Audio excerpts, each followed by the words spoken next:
Doing another week. I think I've been gone for a couple weeks. Maybe I'm wrong. Is my mic working? It's good. I can't hear you though. Oh, I was muted. Okay.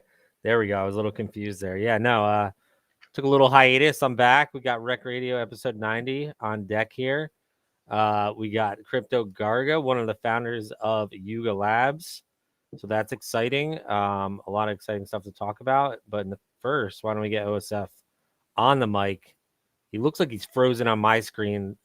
You know, technical difficulties. It wouldn't be a show without him. But are you frozen, OSF? He's definitely frozen.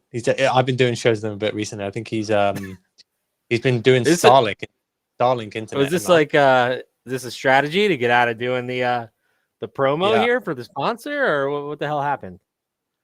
Okay, I guess I can do it. Rekt Radio is powered by DYDX.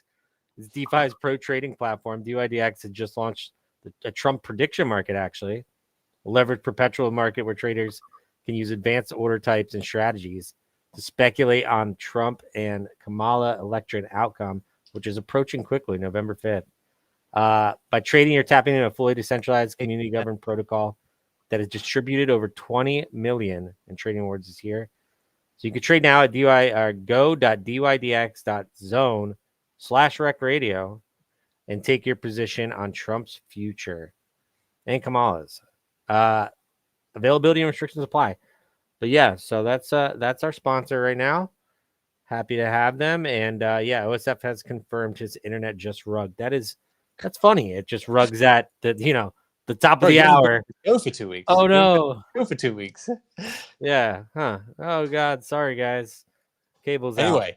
But anyway. It's great to have you, Garga.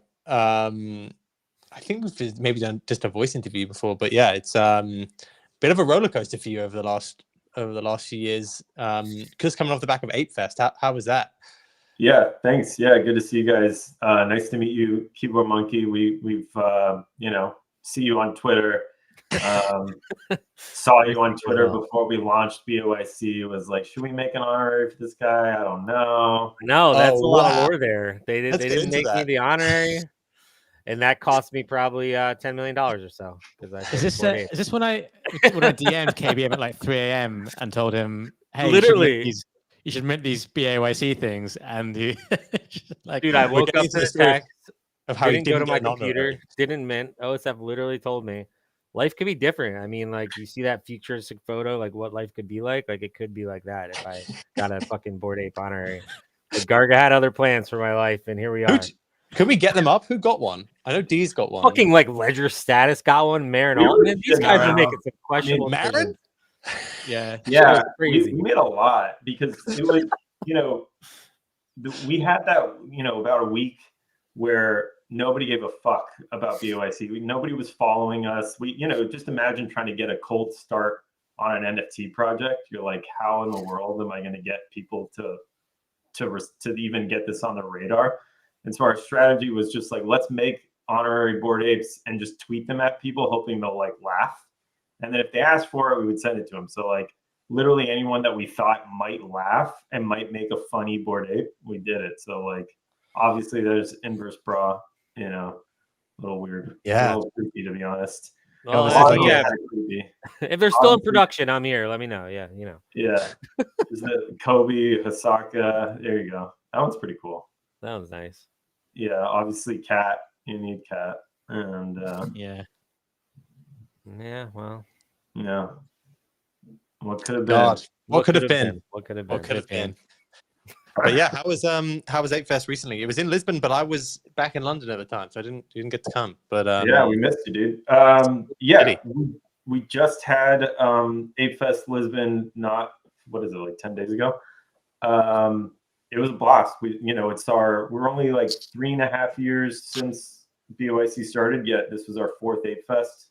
We used to track closely to NFT NYC. They fucked around with their dates too much, that now we just do our own thing. We've done New York twice. We did Hong Kong. And it just felt like doing something for our European apes was the demand. I think people really wanted Amsterdam, but we felt like everybody would just get arrested if we did that. So we were like, not about it. yeah, we had a blast. It was 3 days. We had a big collab with BMW, who's one of our major partners these days. They showed up with a ton of stuff for Apes. We had this like VR mixed reality driving experience. So you're basically wearing a mixed reality headset and you're driving a car at the same time, and there's just like a guy riding shotgun with you so you don't kill yourself because he can like hit the brakes. But yeah, we had we made a one-of-one car with them. We did a special merch collab with them. We brought out French Montana and Anderson .Paak on the big night, but really, and we did a lot of cool hangs to get all the apes together. It's great to get everybody in one place one time a year. People are a lot different in real life than they are on Twitter, and there's a lot of people who are quiet on Twitter who are just constantly building and proud members of the club. So it was great to get everybody together, and we wanted to do something a little different this year. Usually it's just a party, but I stepped back in as CEO 8 months ago now, and the drive has been, the remit from my perspective is just like we need to be shipping faster and getting some of our old energy back, and decided to do ApeChain launch as a surprise launch on the night. So doing our big, our most intense in-person event of the year, plus the most complicated launch we've ever done. Plus we were doing another side event at the same time. So it's just kind of flipping hard mode on the whole thing, but kudos to the team. It all went like pretty seamlessly, about as seamless as it could have gone. And been delighted to see that. One of the drawbacks with doing a total surprise launch like that is you don't have people with tons of NFT projects or meme coins or things like in the can ready to go.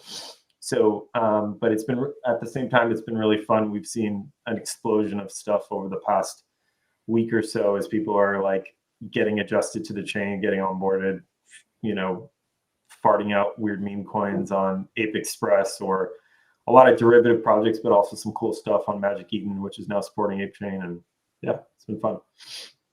So I know you came back a bit, you were CEO.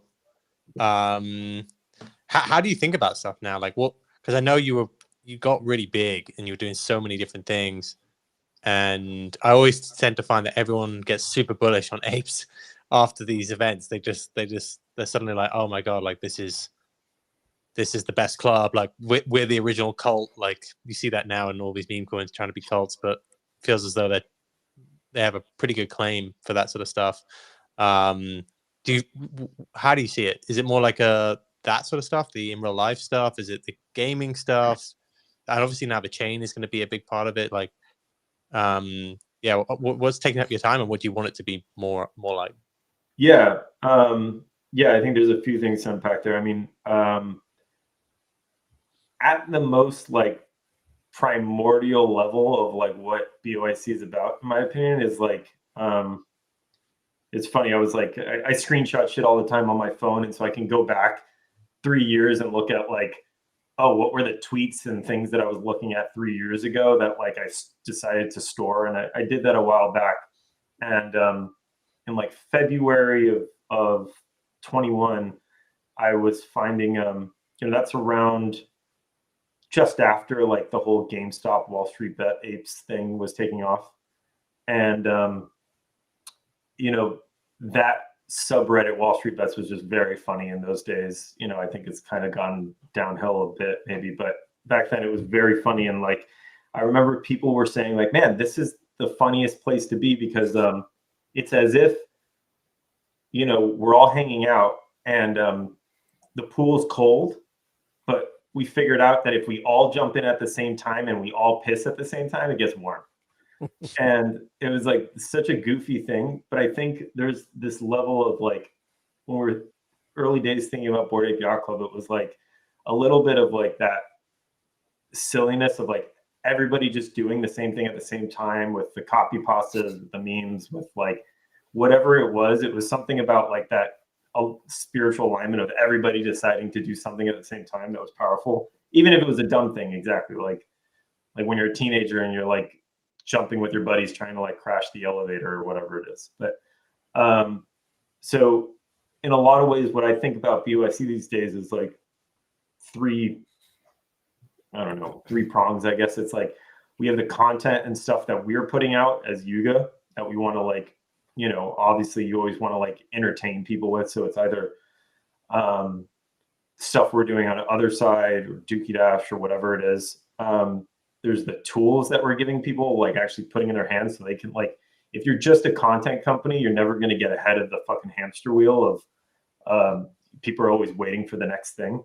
Whereas if you, with every piece of content you're doing, if you're also saying like, cool, we're making Bored Ape 3D models for every person out there so we can use them for other side and other games, but we're also putting those tools into people's hands so they can like build on their own.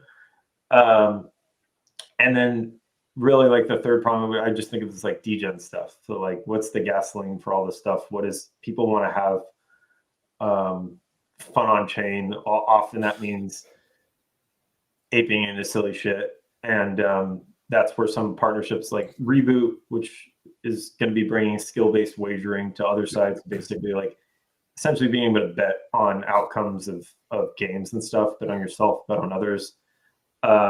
Stuff that we're prioritizing for ApeChain is along those lines. And yeah, like those are like, that's broadly how I approach things. But at the same time, you mentioned like, yeah, coming back as CEO, how am I thinking about the company? I mean, you're right. We were much bigger at one point. We had to trim back a bit. I think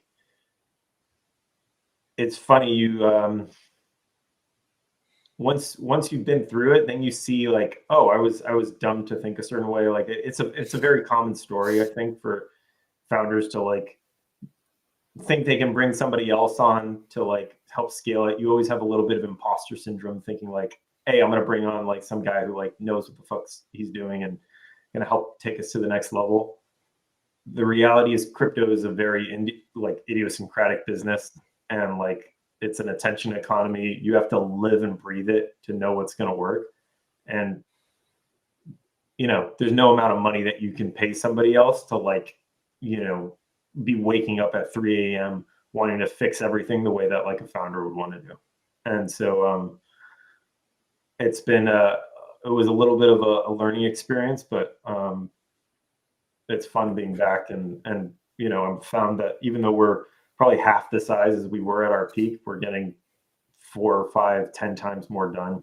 And I think even the community is having more fun than when we had a lot more bodies in the company, frankly. So, yeah. Yes, it's really it's funny to think about the lifespan of everything under the Yuga umbrella. Like at first, it was like just apes, and then we had apes and mutants, then we had apes. Well, I guess you had can't forget the dogs. Apes, mutants, dogs. Then we had the other side and everything, and then Legends of Mars. So it just grew so massively and expanded like crazy. And then we just unfortunately had like this massive like destruction in the NFT market elsewhere and the overall market and stuff. And just like kind of just felt like bad timing, you know. It's like stuff was going really well, and then you guys had built this whole ecosystem, and then just like that, the entire market just crashed, and it was like, okay, well, you know, that could have looked very different in a time where things just kept going higher and stronger, right? Yeah. Sorry, real quick. Is my audio coming in okay? I saw somebody be like, "How does Garga not have a real mic?" I actually do. Maybe it's not getting picked up right. You sound good to me. The comments are pretty brutal on this show. You just have to kind of you have to. Mando I want to make sure it wasn't like I'm underwater or something like that. Yeah. Yeah. So sorry, I was a little distracted there, trying to figure out if my audio was messed up. But I guess your question was around like just timing of everything. Yeah. The timing. Sorry. Yeah, timing of the expansion. I think it's easy to say, oh, you guys spread yourselves too thin, but also it was just the timing of it. Like had you built all that stuff out when things kept going higher, it could have looked very different, is I guess the point I was trying to make.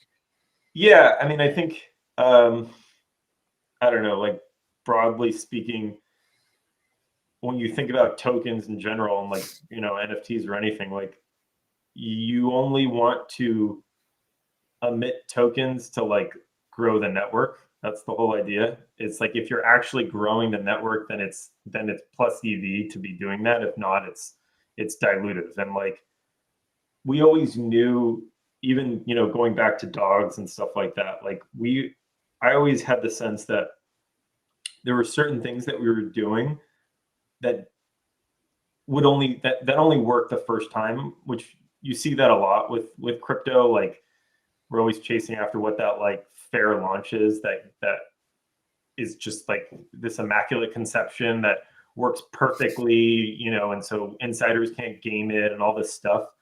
And I knew even with like when we were doing Bored Ape Kennel Club that like we were sort of setting something up like that. We're like, hey, no one's expecting this. We're not even sure it's going to work.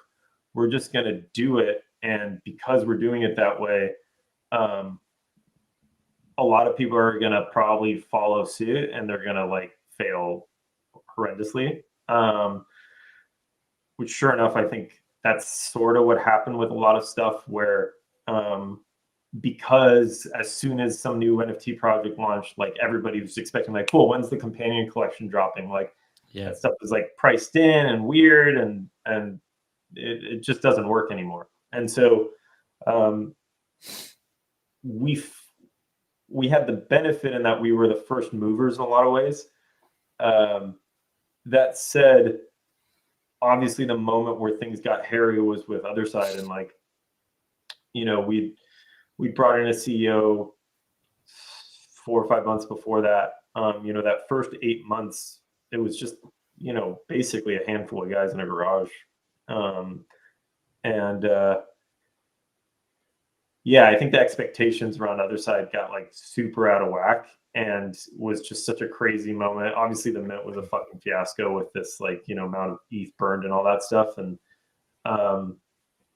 yeah, I the way I see it is like, if you're smart about emitting tokens only when you want to grow the network and you have a plan and you like thinking through it all, then it makes sense. I think that's why no NFT collection has successfully done anything in this retraction period, because like this bear that we've had, it's actually only the smaller and smaller collections that have done well. It's like that's the reason why ordinals is taken off, is because you could have 1,000 of a thing or you know, and there's enough friction that like it's smaller pools of people that are playing the game. I think as we get into this next bull market, which, you know, I'm an eternal optimist, I don't think we're even in it yet.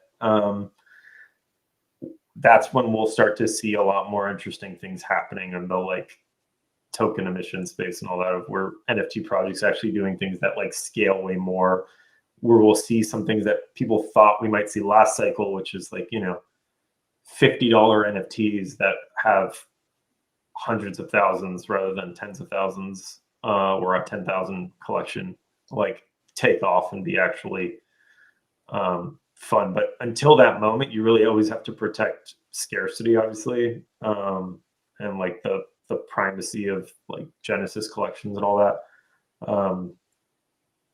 Yeah, that's something I want to touch upon actually, because I know obviously now you own CryptoPunks, so you like know how difficult it can be, because like we kind of went that route a bit more with Rekt Guy, like just don't touch it. And like the more you touch it, actually you feel like you're going to do a good thing about it, and then sometimes it can backfire. I don't know, like in 10 years time, there is just like a romanticism about like Bored Apes, just like nothing happened to them and they just kind of like stay as well, like moving more towards being a CryptoPunk thing. Like how do you feel like that with the community now? Do you think they're pushing you to be a bit more like, just chill, like we'll do events, but like this is going to be valuable, whatever? My feeling with BAYC is it's an extremely active community, and that's what you see.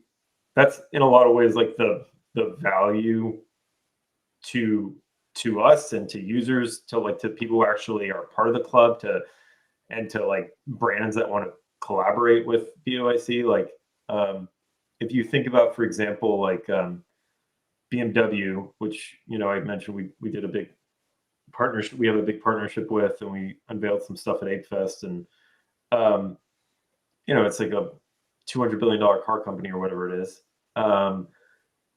The value to a brand like that playing in Web3 with us is that, like, for example, when they did something with us a year ago for last ApeFest in Hong Kong, they tweeted something about it, and it was the most engagement they've ever had on a tweet by far, by like 1,000x. It was like ridiculous. And for some of these brands, like, that's really powerful. They're not used to, you can own a $60,000, $80,000, $100,000 BMW, and like, you don't own a single piece of BMW merch. You don't like know what BMW is doing every, you know, second of the day and all that. But if you own a Bored Ape, you're probably pretty plugged into what's happening, and you know a lot of people who are in the club. It's easy to make friends. It's easy, and so like, I think that intensity of the culture is actually one of the best things about it.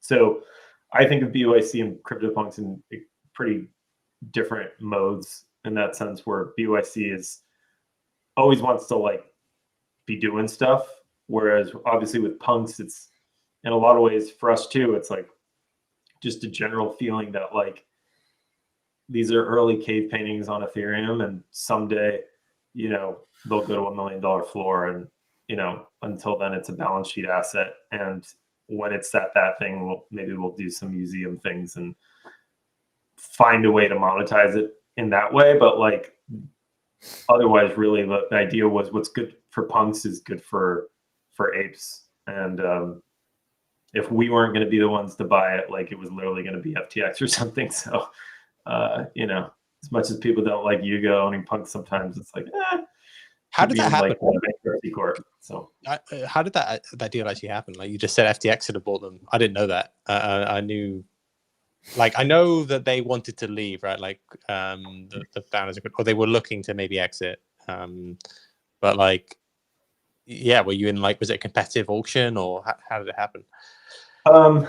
No, I mean, I think I can only speak about the part that, you know, that I know from firsthand, I guess, and which is just that, yeah, I think Matt and John recognized that, like, the daily engaging with communities in the way that, like, these NFT projects starting having to do after BAYC launched was like, it's just not their bag.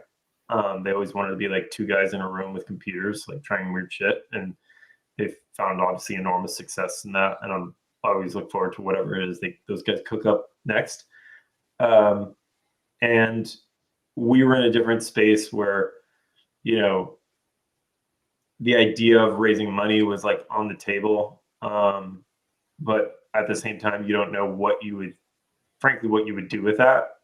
Because all our biggest successes were things that we did on a shoestring. Obviously, first ApeFest was super expensive, but like a lot of the things that like actually drove the most value in the ecosystem was just like biting down and gritting your teeth and doing something. Yeah, just got to know Matt and John a little bit. Was clear that they were looking to essentially exit, and in a lot of ways for us, it was like,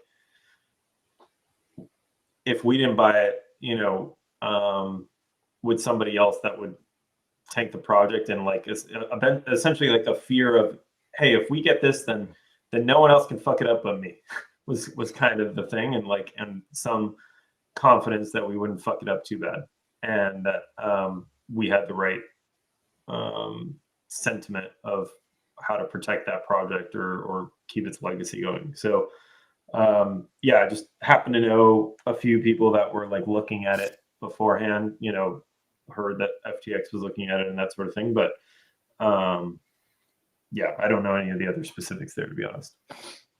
Yeah, I'd love to take a step back and talk about scalability, because some of the, you know, missteps that Bored Apes, I mean, it was obviously market related too, was maybe trying to scale too fast. And I'm wondering if there's anything you could have done differently there. And then I'm also wondering, how does an NFT project or community scale without hurting the valuation of, you know, what the current holders have or extracting. I mean, like, you guys have to make money too to keep this brand alive. But what's the tightrope? It's such a hard tightrope to walk between extracting value from the users, trying to scale. And yeah, I'm just curious your thoughts there. And after you've done a lot of experiments in that regard. So curious to hear. Yeah. I think obviously the biggest difference between now and 2021, aside from the market, is royalties have gone to zero. And I think as long as you have royalties, it's pretty, there is some incentive alignment, obviously. And so it's easy to think about a collection like, you know, not having to grow farther than 10,000 or whatever it is. That said, for example, if I rewind the clock and I look back at BAYC, I think BAYC would be a fraction of what it is today if we hadn't dropped mutants. Like, I think actually expanding the collection at that time was one of the smartest things that we did. That said, no one was expecting it. And if with the next collections that came out, whatever it was, Cool Cats or Wicked Craniums or, you know, any number of those things back then, if they were launching in a like post-mutant environment, it was hard then to figure out like how to grow things.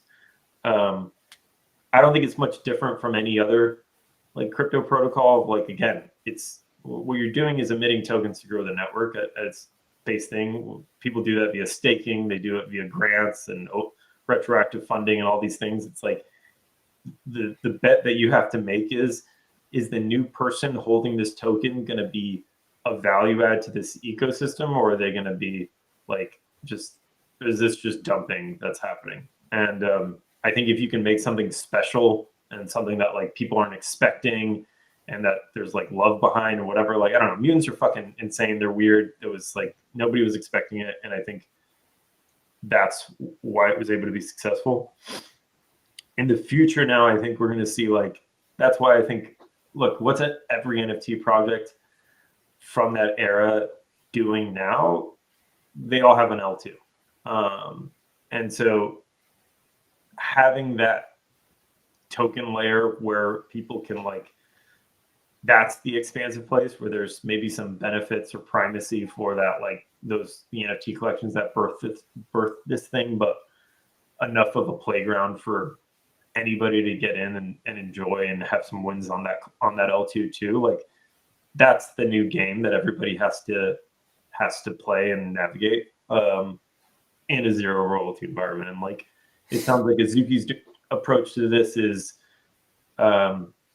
having like one app that they're like really bullish on, whatever their plan is for anime.com, and going deep in that sense. Abstract is going like seemingly much more like this generalized L2, you know, where they see like base as their competitor. I see ApeCoin and ApeChain more along the like somewhere in between, where I don't think you can compete with base at their game.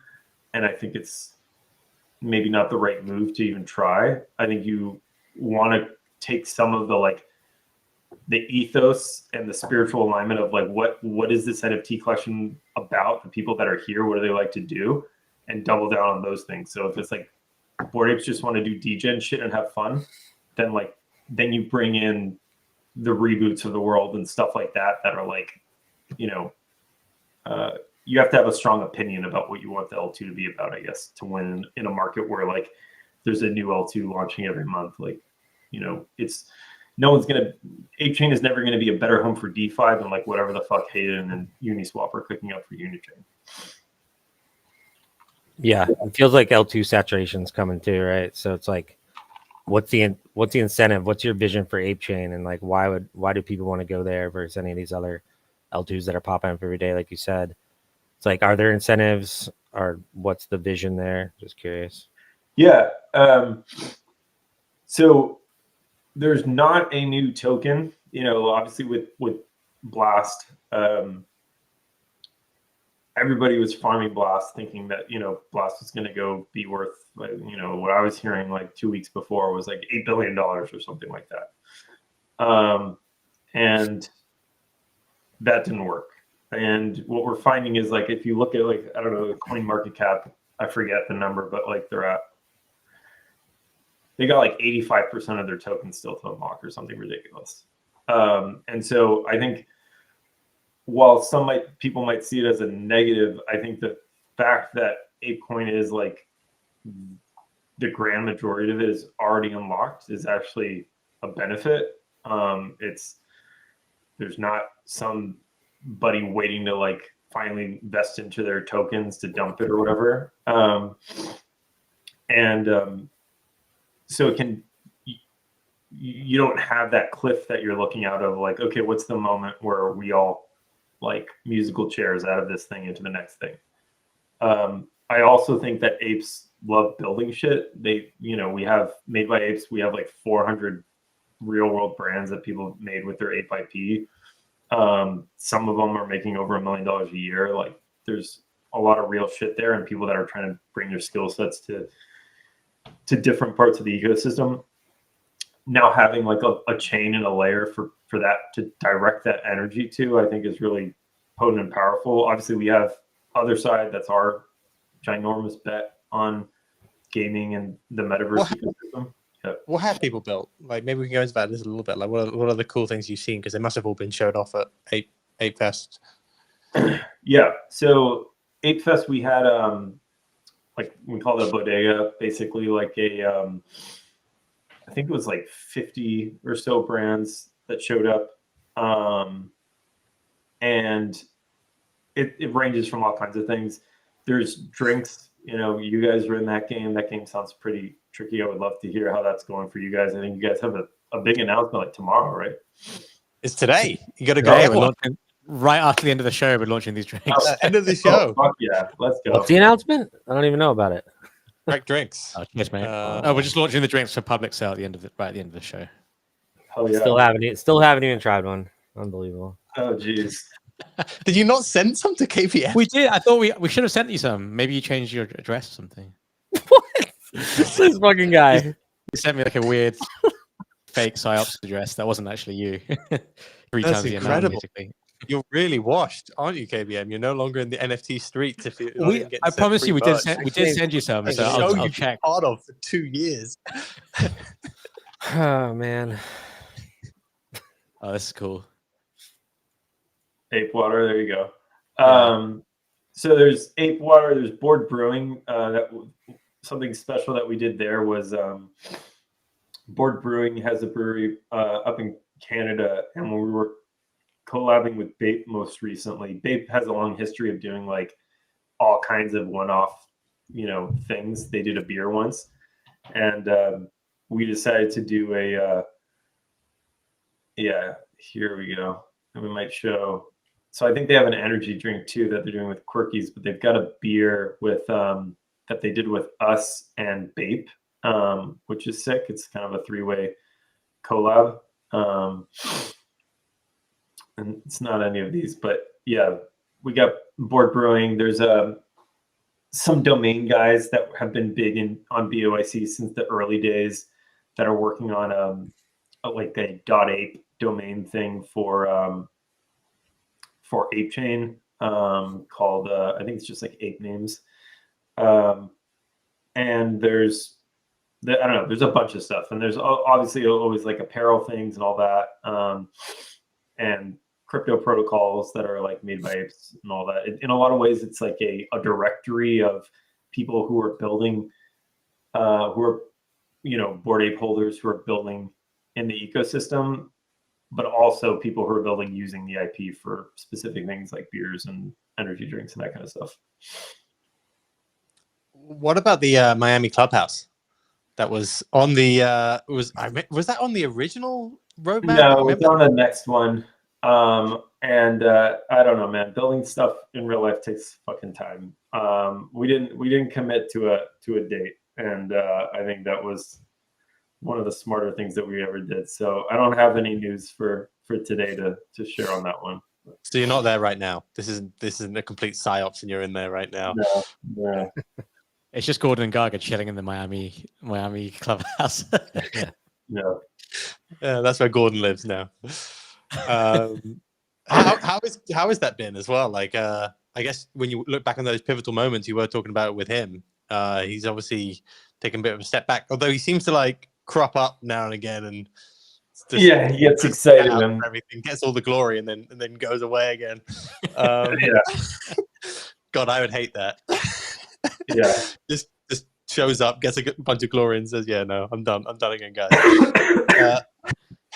Yeah, what's it like with this you now? Because I guess you also said that, and I think it's so true. Sometimes you have imposter syndrome, but you realize that you're the person who's going to care about it the most. He was another person like that. You know, he's going to care about it more than any other person you brought in after you two. How's it been? Just you? Yeah, it's been rough. To be honest, it was definitely a shift in how we were doing things. Like, went from somebody I was like on the phone with literally 6 hours every day the first year and a half or something like that to you know, what was it, early 23, I guess, when he stepped back for health reasons. So for a long while there, you know, he was just kind of away from the computer type of thing, and we would only catch up maybe like once a week.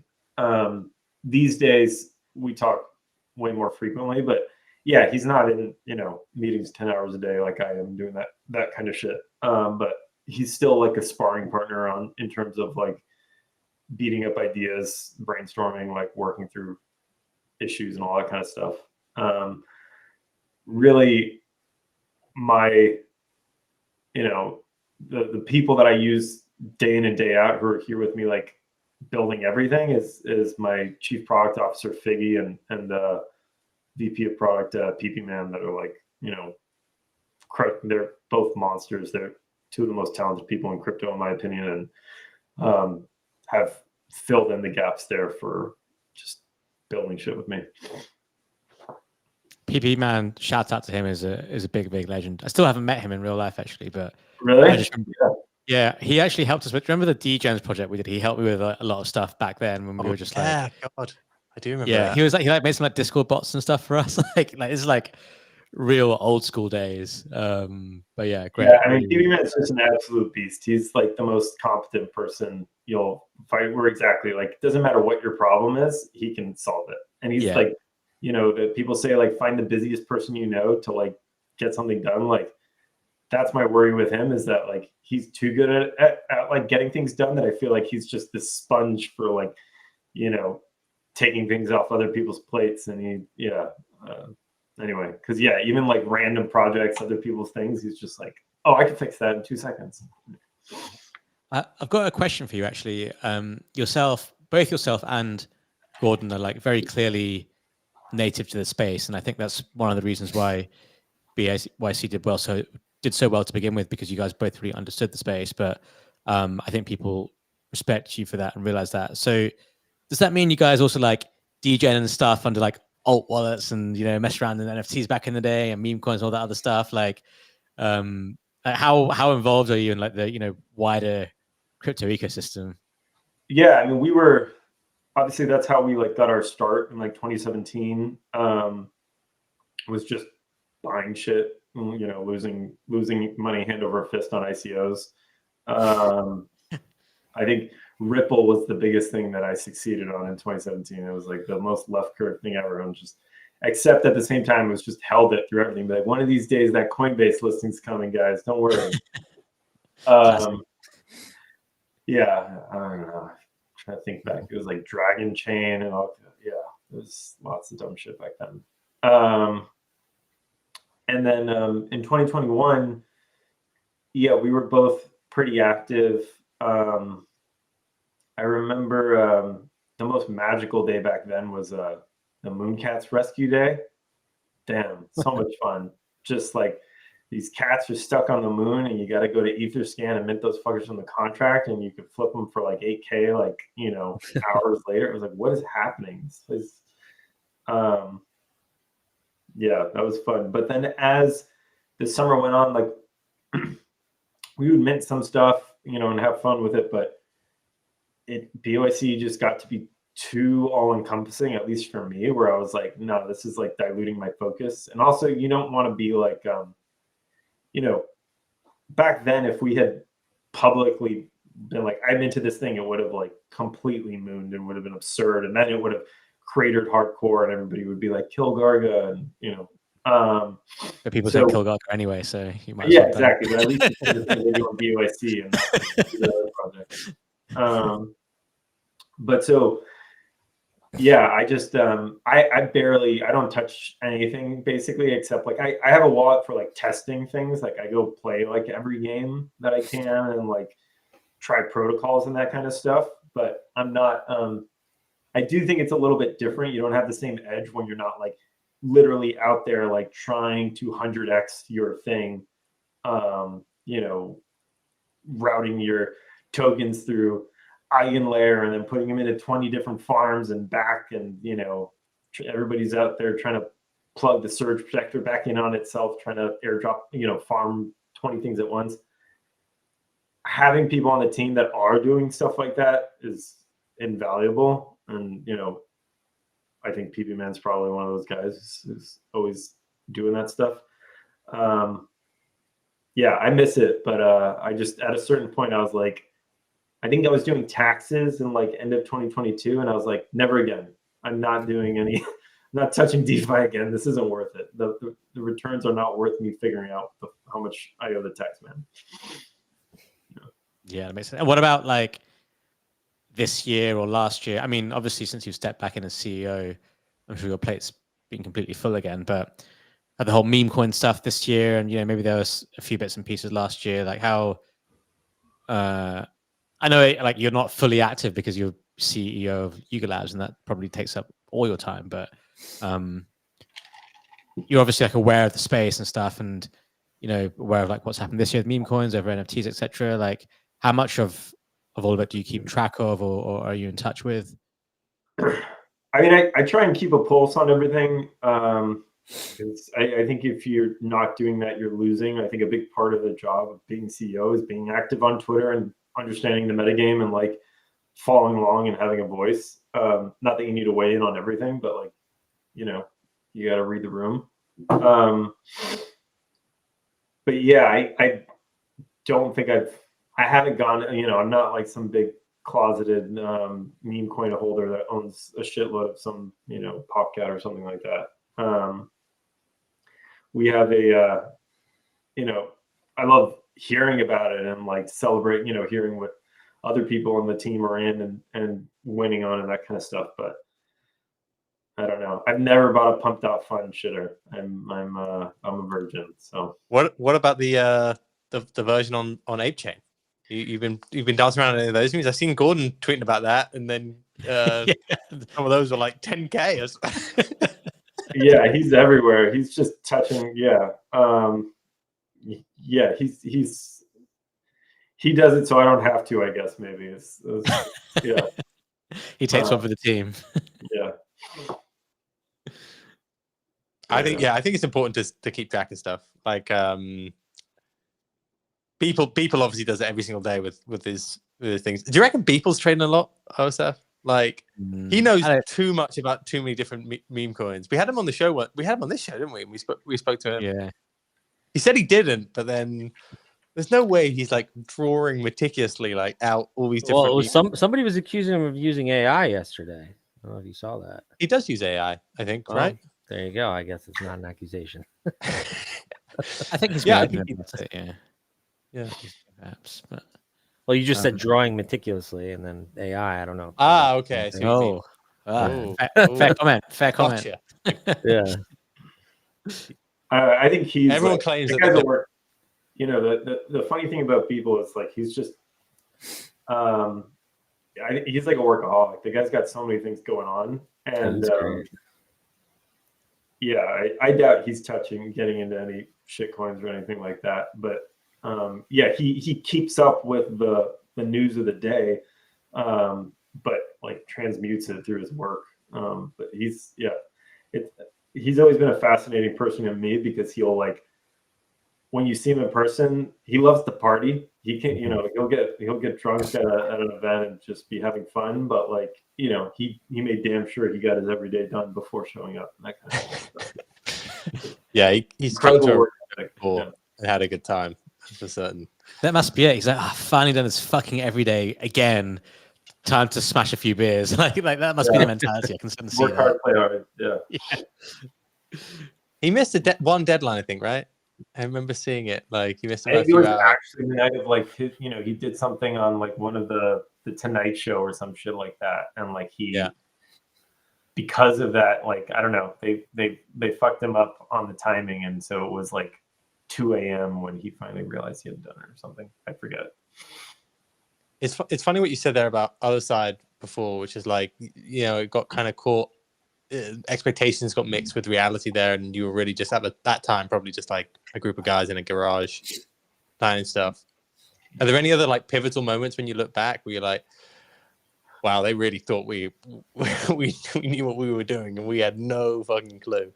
I mean, like from the beginning we were just having fun, like coming up with crazy things, but the benefit was nobody knew what to expect. There wasn't like, a lot of the early goal was do something so big that nobody could follow you. Like with ApeFest, like we knew with the first one, like it was a month out, we were going to be doing this. A lot of what we were doing in early BAYC was just trying to find ways for like to use the token as like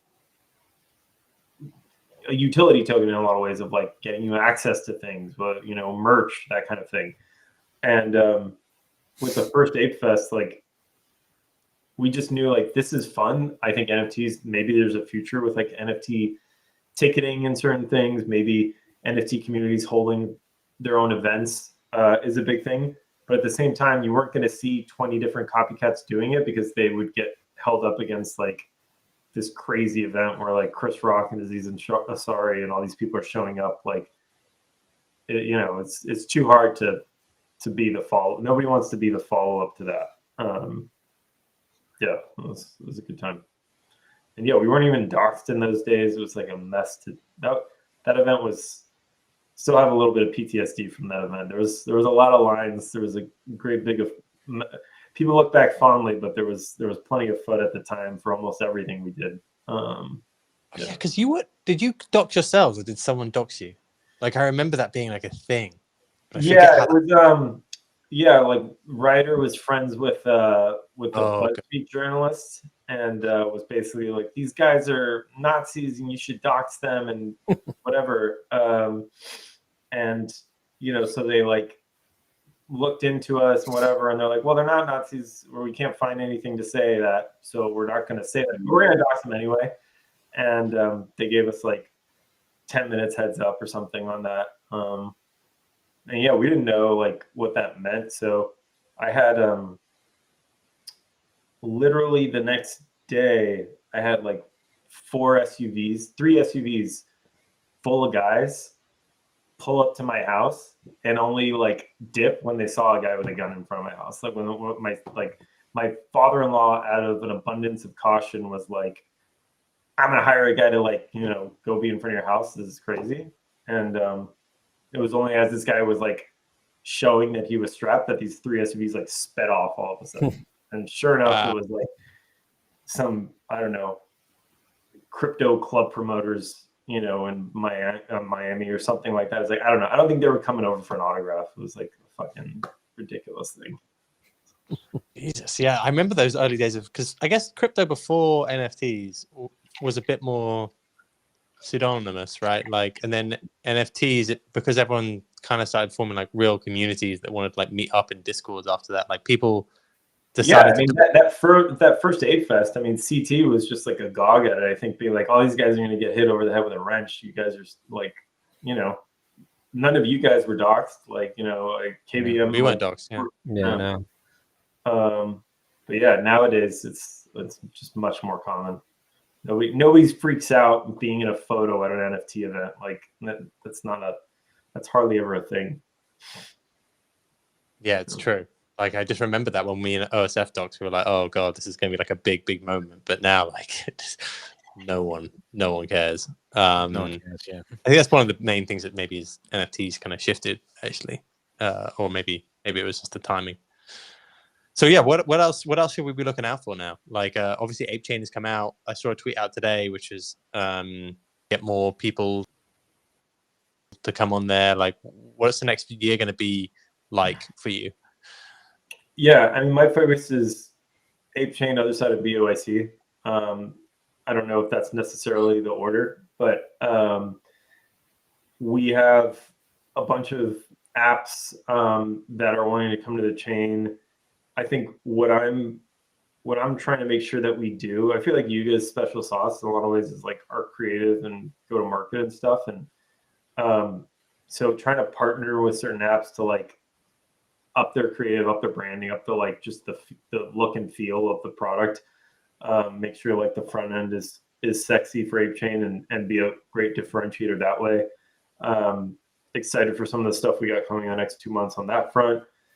Other side, we're doing monthly events, and we have a bunch of ODK, other side development kit developers working on the platform as well, and we're opening that up to more and more people. And same old stuff with BAYC. We just want to like have fun, do weird stuff, get people having fun on chain with BAYC. So definitely, I think ApeChain is the primary focus for me for the next quarter or two. I think the iron is never going to be hotter than it is now to drive more attention and momentum in the chain. So a lot of my focus is drawn in that area. But yeah, certainly over the long term, I think the biggest differentiator that we have is other side. Nobody's poured more money or investment and time, blood, sweat, and tears into putting a metaverse, an Unreal Engine 5 metaverse on Web3 rails. And while a lot of this early stuff is our first party spaces and experiences that we're building on the platform, the whole goal behind this, the reason why it's a metaverse and not a game, is we're going to be opening up the toolkit to other people to build other things. So anything that we're building on the metaverse, anybody else can too. And with the idea being that as we get into launching the persistent state, we're just the best crypto metaverse by quite a big country mile. And once you get that flywheel going of people building their own experiences, like I think that's when things can really get out of hand and people are gonna have some fun. So yeah, wait, the other side is going to be a metaverse. Was it ever going to be an MMO? Is that like the original plans or something like that, or did it? It was always going to be a metaverse with our own first-party games built on top of it. So certain aspects that you might associate with like an MMO also on top of the platform. So like right now, that's just like a shooter game that we have. We have Coda's actually going live next month in the Project Dragon, the shooter game. But yeah, with eventually having resources and items coming online as we get closer to always on state. But yeah. Nice, man. Looking forward to checking it out for sure. I think we're kind of bumping up against time here because we got a hard cut at 1 p.m. I don't know. Do we want to get into final questions, guys? Do you got anything else before we do that? Yeah, let's tell me about Rekt Drinks. Tell me about Rekt Drinks since that's coming up right now. Why has no happened yet between Bored Apes and Rekt? Feels like that's the next drink that could come out. We will, yeah. I mean, look, we'd love to do like partner drinks and stuff. I mean, for Bored Apes, it's different because you guys have so many, as you mentioned, so many beverages and food stuff out there already. But yeah, we're launching these drinks for public sale today.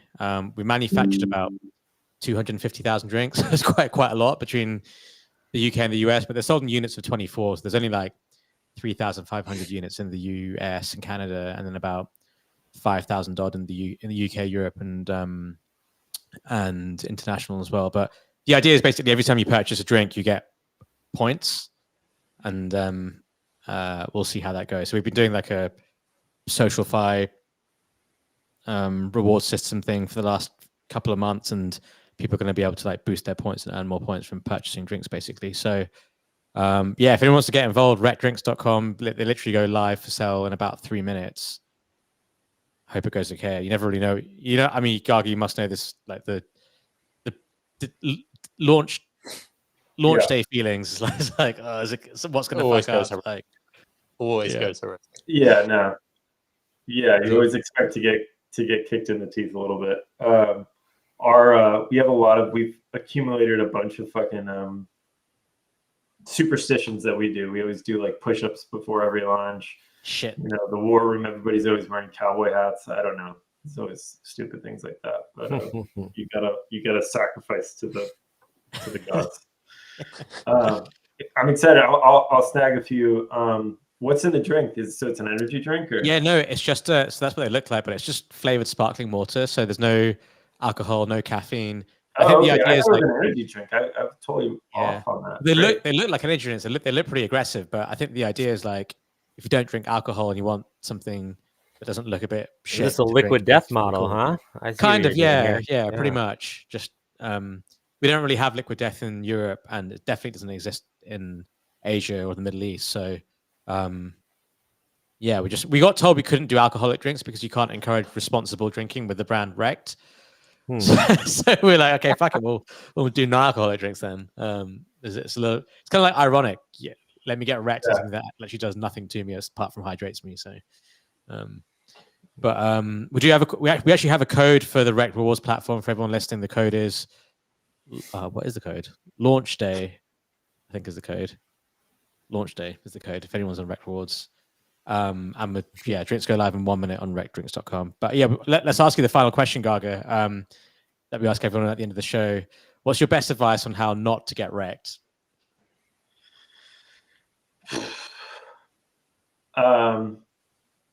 Be early. I don't know.